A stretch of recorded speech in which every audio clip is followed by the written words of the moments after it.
Why we can know that we are the eternal.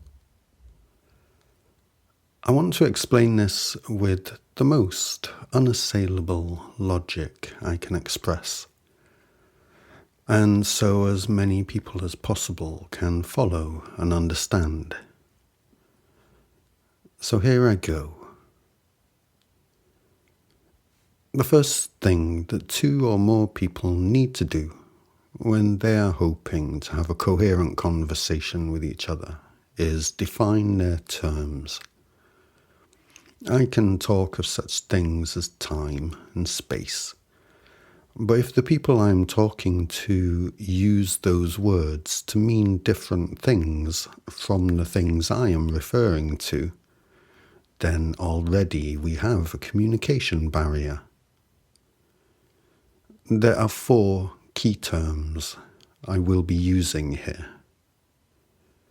The 3 spatial dimensions, time, physical, non-physical. I'll take a little time here to explain what I personally am referring to when I use these terms, because I do not use them in the same way that our modern scientists use them. So let's start with the 3 spatial dimensions. The 3 spatial dimensions that I refer to are a truth rather than a thing in and of themselves. Our modern science talks of the 3 spatial dimensions as being a thing that can be curved.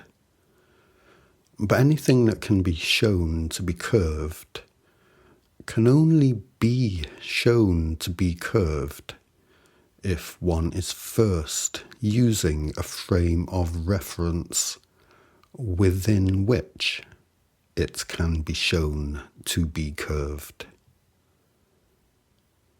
It is this frame of reference that I am talking about when I refer to the 3 spatial dimensions. When I am referring to the 3 spatial dimensions, I'm not talking about anything that has a shape. I am talking about the place within which shapes can occur. This is an important distinction to make if I am to be understood. Okay, so next we have time. Our modern science talks of time as being a thing that can be denser in some places and less dense in others. But again, anything that can be shown to be happening at varying speeds can only be shown to be happening at varying speeds if one is first using a frame of reference against which it can be shown to be happening at varying speeds. It is this frame of reference that I am talking about when I refer to time. When I am referring to time, I am not talking about a thing that occurs faster in some places and slower in others. I am talking about the simple truth that one thing happens after another, regardless of how quickly or slowly it happens. This is all I am talking about when I refer to time. Good. So, Now we come to how I personally use the word physical. I personally use the word physical to refer to that which occupies space and changes over time. This is a rather all-encompassing usage of the word physical. When using the word physical, as I am using it, anything and everything that can be shown to occupy the three spatial dimensions and change over time qualifies as physical. This means that both our thoughts and emotions count as physical phenomena in this discussion because they occur within space and change over time. And this naturally brings us to the term non-physical. Our modern science does not recognize anything as being both non-physical and real. For modern science, if it is not physical, then it does not exist. This is an important difference between how I explain reality and how modern science explains it. I recognize the three spatial dimensions as being not at all physical, but very much real. I recognize time as being not at all physical, but very much real. So, within my model of understanding, there is that which is physical and that which is non-physical. And this brings us to my first unassailable piece of logic in this video. If modern science does not recognize there as being anything at all that is non-physical, then what is there that it can recognize as being the cause of that which is physical? If one is to find a cause of the physical, it cannot be something that is itself already physical, because this would not solve anything. This is my first unassailable piece of logic, and it breaks modern science. There is that which is both non-physical and real, because there absolutely must be. And modern science forbidding itself from recognizing the non-physical is modern science forbidding itself from identifying the cause of anything physical, which is the only thing it believes in. Okay, so I'm claiming that the non-physical is the cause of the physical. But what is this non-physical phenomenon that I am saying causes the physical, and how exactly does it do it? The three spatial dimensions are a truth that cannot not be true. There is no location in which there are not three spatial dimensions, because the term location is entirely dependent on the frame of reference the three spatial dimensions provide. If you take the three spatial dimensions out of the discussion, then you remove all conceivable locations from the discussion.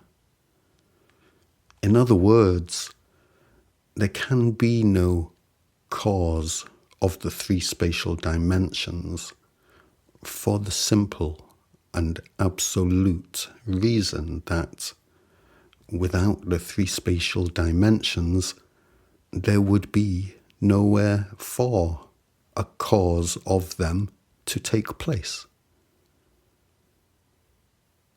It is a truth that there are three spatial dimensions, a truth that is existentially incapable of not being true. And so too with time. Time is the truth that one moment follows another. How shall one moment not follow another? And if one moment was not following another, then nothing at all could ever be caused. There can be no cause of time, because without time there can be no possibility of anything ever happening at all. Time is a truth that is existentially incapable of not being true. How am I doing so far with my unassailable logic? What causes the physical is the non-physical, and what causes the non-physical is truth that cannot not be true.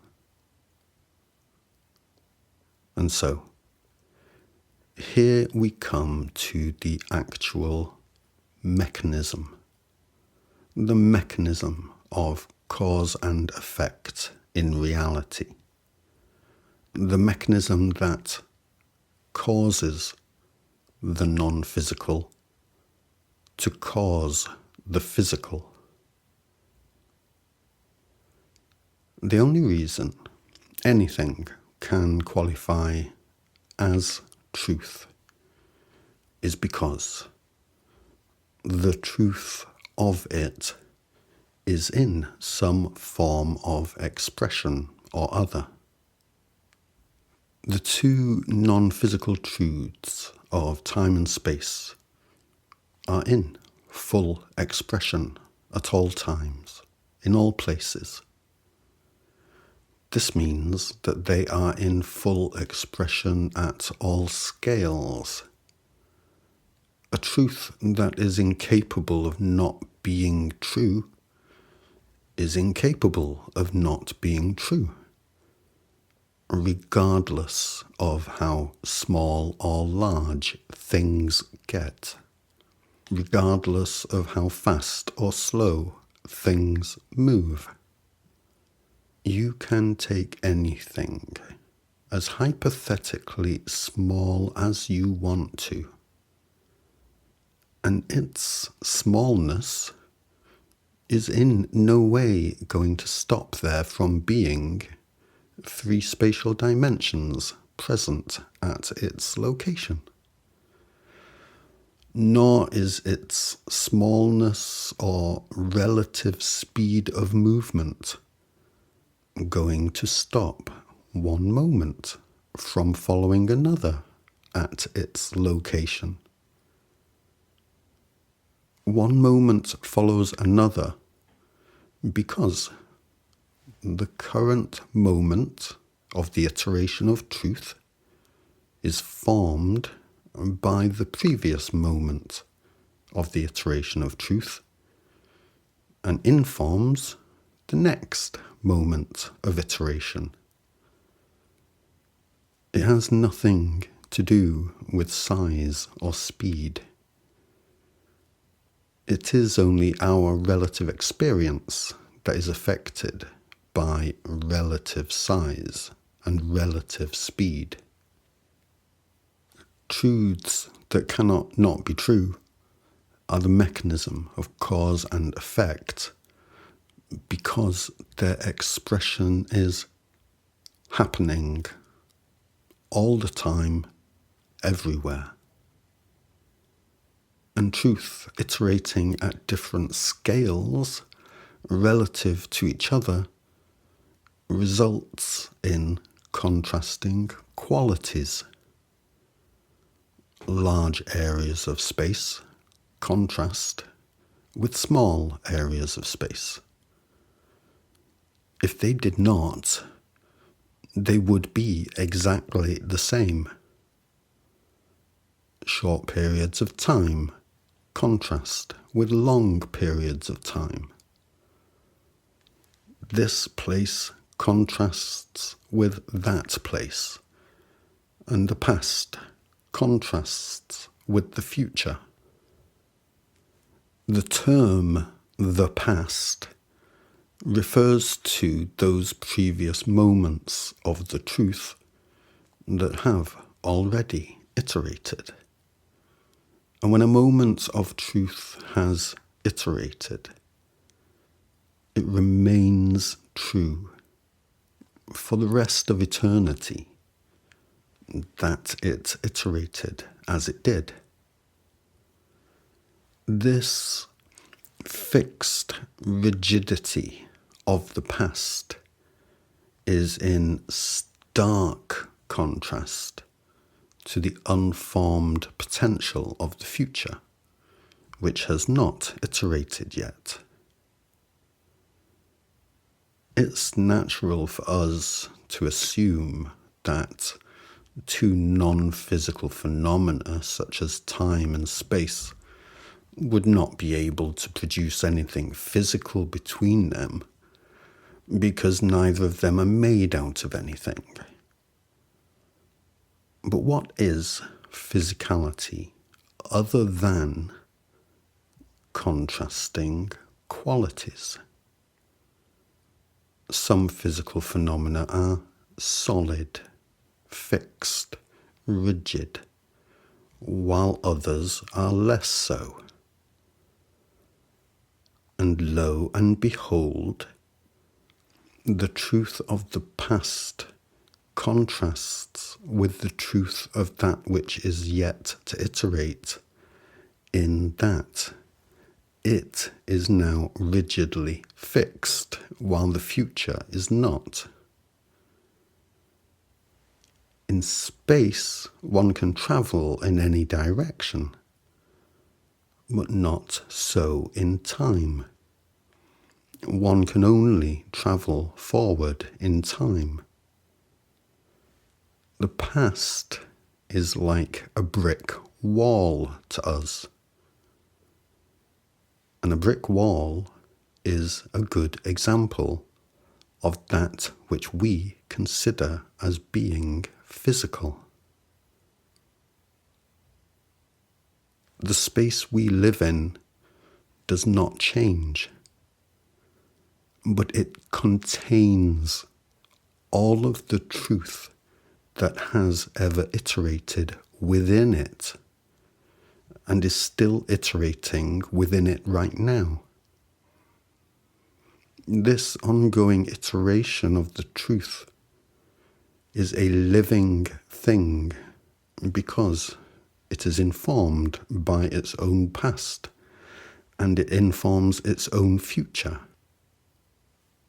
And this ongoing iteration of the truth is an eternal thing because it is the iteration of truth that cannot stop being true and so must express itself for all eternity. This ongoing iteration of truth is also a conscious thing because all iteration of truth can only take into account all of the iteration of truth surrounding it. Truth cannot break itself, and so must accommodate itself, which is mechanistically synonymous with truth being self-conscious. We are truth in eternal living iteration, because there is no room here for anything else,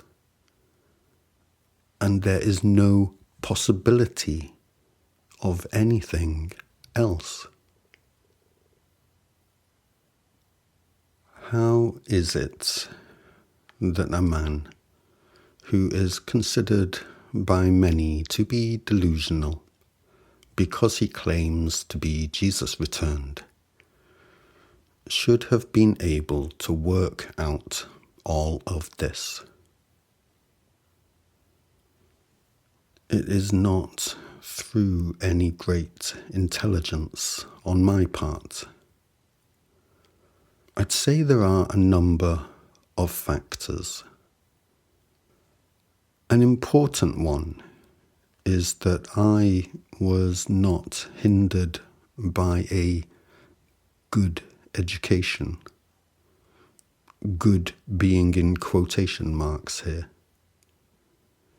What would be considered as a good education here is the teaching of lies, the teaching of a broken mathematical model and broken sciences. The first videos I made on foundational truth, before I became aware of who I am, were proof of nothing and proof of something, in which I react to my discovery that our mathematicians have not yet agreed amongst themselves on what the word number means. This discovery shocked me. I was shocked to discover that the general consensus of opinion amongst mathematicians is that the physical counts as objective, and numbers qualify as being subjective, subject to the presence and behavior of the physical. This made no sense to me, because mathematical rules do not change, while the physical is always an expression of relative change. How can that which does not ever change possibly be subject to that which is always an expression of relative change? In my first video, I define quantity as being objective and quality as being subjective. The quantity of any given quality that you have is the quantity you have of the quality. If you have a litre of liquid, anybody with a measuring jug is going to be in agreement with you that you have a litre of liquid. The quantity of the liquid is objective. The quality of the liquid, however, is subjective, relative to the observer. A person who is very cold may perceive the liquid as being warm, while a person who is very hot may perceive the liquid as being cool.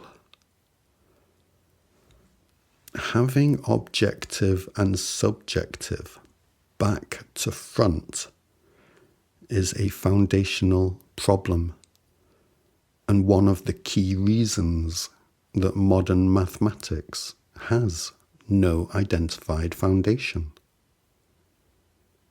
When a mathematician explains that modern mathematics has no identified foundation, they will say it is a complicated issue.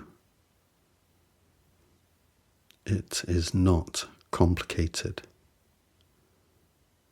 The foundation is the simplest part of any model of understanding. I have been able to identify foundational errors because I am willing to admit when the simplest thing doesn't make sense. This may sound like a small thing, but all of human culture was built before its own foundation had been established. And now human culture is more invested in its own furtherance than it is in knowing what is true. Because knowing what is true threatens its own furtherance. Human culture has it now so that it is culturally inappropriate to know the truth, because the truth contradicts all human culture. It's okay and acceptable that we believe in a creator God who made and judges us, and it is okay to believe we are the passing manifestation of blind energetic forces. Essentially, if it is wrong, then it's okay to believe it. The truth is that we are the eternal, and this wrecks all of our human culture to date. And so, our culture says a definitive no to this. We are the eternal, and our culture says no.